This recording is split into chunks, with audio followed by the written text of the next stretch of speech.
at cross purposes, right? I mean, suppose, I don't know if the Americans are against Assad or what, because they were on friends with Assad. We have no idea. Seriously, I swear to God, they would stop me at a roadblock, and I would ask them, "Where are you guys?" So I properly give you my answers. Like, based on who you guys are, I'll be whoever you want me to be. Like, who are you? Are you ISIS? Are you rebels? Are you regime? What are you? And so when you ask me what I'm doing, I'll tell you what I'm doing based on what you want to hear from me. Because I really don't care anymore. Just let me through and I want to go home. So like you said, we don't even know what's happening.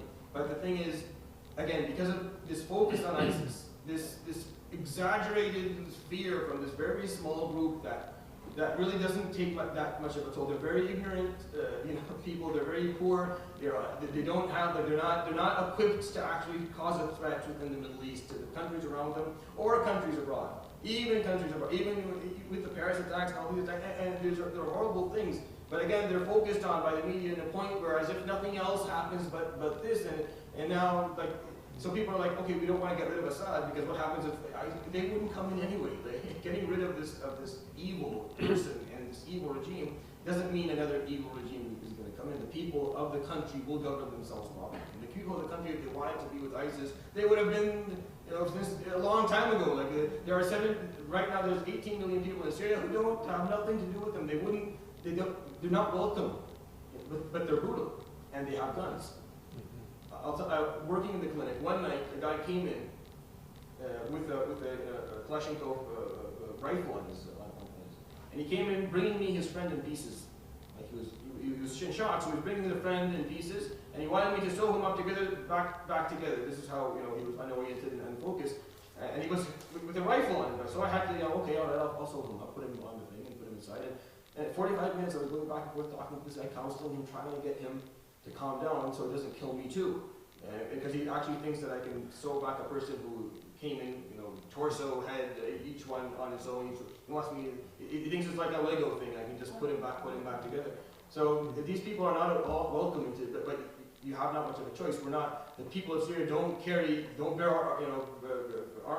guns. We don't have firearms at hand, and we're not trained to fight people. So when people come in with machine guns into your village, that's pretty much the end of it. So again, how complicated it is, it's really complicated. But the focus, unfortunately, is not on the group that caused it, and is continuously causing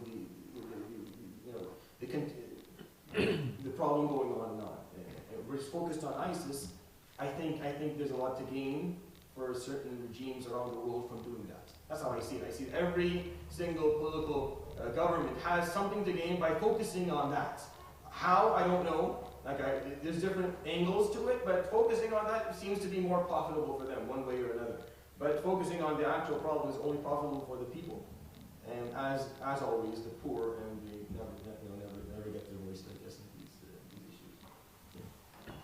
So the people that are in refugee camps, it'll be way more difficult for them to come to Canada, opposed to the ones that aren't? No, it's easier for someone in the refugee camp to come because they get the government sponsorship. Government sponsorship is quick. It's quick and it's completely funded by the government. So no one has to put any cash on hand. No one has to put in housing. The government does the whole thing. Now, what takes a bit more time is the private sponsorship. Like maybe something you guys are thinking of doing. Now, I work with Calvary Church and with Belmont. Both of them sponsoring families coming from Syria.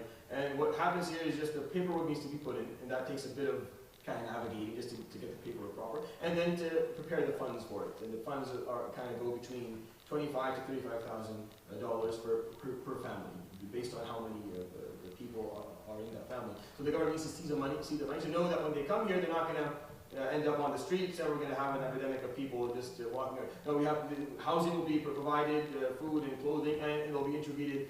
They have helped, and especially if you bring in families who have people here, family here, then it's easier for you because now they have their own family to help them and guide them through, and it's less work, I guess, for people, for a church to because it's hard to drive people around constantly and find housing for them. So people in camps are taken care of by the government, but it's the people who aren't lucky enough to be there or are still displaced. The two families we're bringing from Syria right now are families who were in Syria, and we had to physically help them leave because they couldn't afford to leave. Like they have to, basically they just make it one day till the other. So if they want to leave to Lebanon or Turkey, that costs around $2,000, $2,500 to get out. Now they don't have, not a penny from that money. The Syrian lira is nothing right now, so they barely have enough to eat. So we'd have to send them the money, get them out, and then sustain them in whatever country they're going to be living in until this all works. Which is a toll on a family.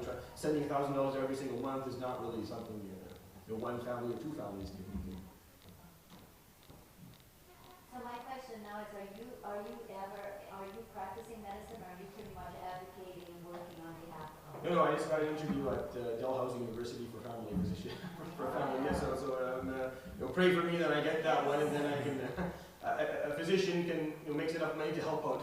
Because right now I have really nothing more to do than I can't really help people besides just kind of running my mouth and talking about stuff, which is a bit but fortunate when you have a bit more cash. You can, that's the actual, I guess. But thanks anyway. Yeah. Okay. Yeah. Okay. Thank you so much. Thank you so much. Thank you so much. I appreciate it. Putting the human and humanitarian and showing us things, and we will forward you this. I appreciate it. Thank you so much. It's a lovely little tea mug.